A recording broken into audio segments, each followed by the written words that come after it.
ॐ नमो भगवते वासुदेवाय। ध्यानश्लोकम्।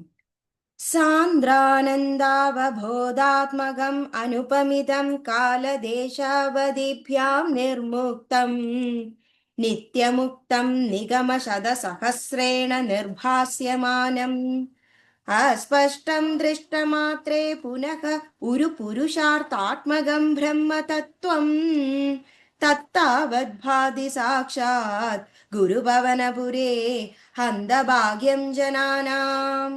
नम्राणां सन्निधत्ते सततमपि पुरस्तैरनभ्यर्थितानपि तान् कामानजस्रं विदलसि परमानन्दसान्द्रां यतीं च इत्थं निःशेषलिभ्यो निरवधिकबलः पारिजातो हरे त्वं सूत्रं तं चक्रवाडी ध्रुवमभिलषति व्यर्थमर्थव्रजोऽयम्। सूर्यस्पर्धि किरीटमूर्ध्वतिलगत् प्रोद्भासि फालान्धरम् कारुण्याकुलनेत्रमाद्रहसिदोलासं सुनासापुडम् गण्डोद्यन्मकराभकुण्डलयुगं कण्डोज्ज्वलत्कौस्तुभम् त्वद्रूपं वनमाल्यकारपटल श्रीवत्सदीप्रं भजे।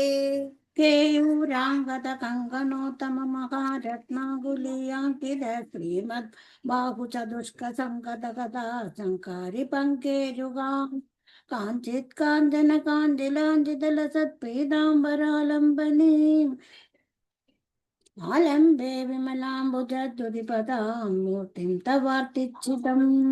पठन्तो नामानि प्रमदभरसिन्धौ निपतिताः स्मरन्तो रूपं ते वरद कथयन्तो गुणकथाः चरन्तो ये भक्ता त्वयि खलु रमन्ते परममून् अहं धन्यान् मन्ये समधिगत सर्वाभिलषितान्।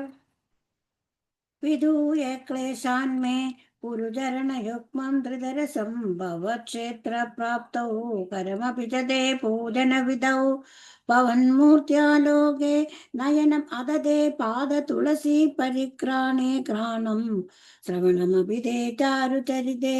श्रीहरे नमः श्रीहरे नमः। गोपिका जीवनस्मरणं गोविन्दा गोविन्द।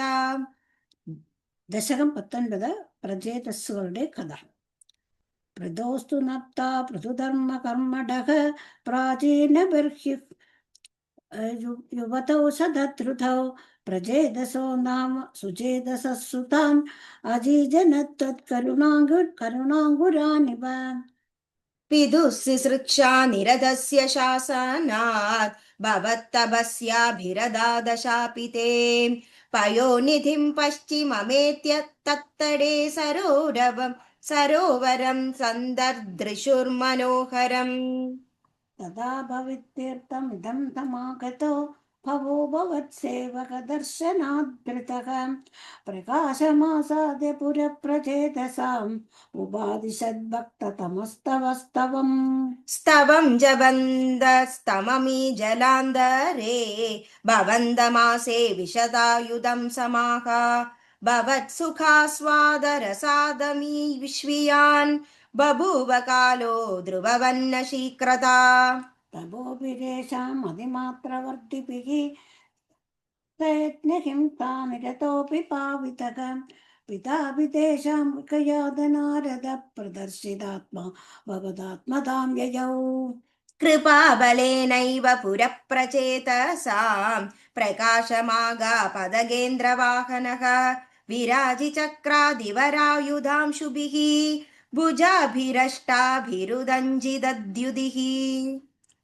प्रजेदसां तावदया जदामपि त्वमेव कारुण्यपराद्वरानदाः भवद्विचिन्तापि शिवाय देहिनां भव त्वसौ रुद्रदुदिच्छकामदा अवाप्य कान्तां तनयामहीरुहां तया रमध्वं दशलक्षवत्सरीं सुतोस्तु दक्षो ननु ततक्षणाच्च मां प्रयास्यते दीन्यगदो मुदैवतान्। तदच्चदे भूदलरोदिनस्तरून् कृतां लहन्तो द्रुहिणेन वारिदाः भ्रूमैश्च दत्तां तनयाम् अवाप्यतां त्वदुक्तकालं सुखिनो बिरेमिरे अवाप्य दक्षं च सुदं कृदाध्वराः प्रचेतसो नारदलब्धया धियाम् अवापुरानन्दपदं तथा विदगत्वमीशवादालय नाद पाहि माम् सर्वत्र गोविन्द नाम सङ्कीर्तनं गोविन्द गोविन्द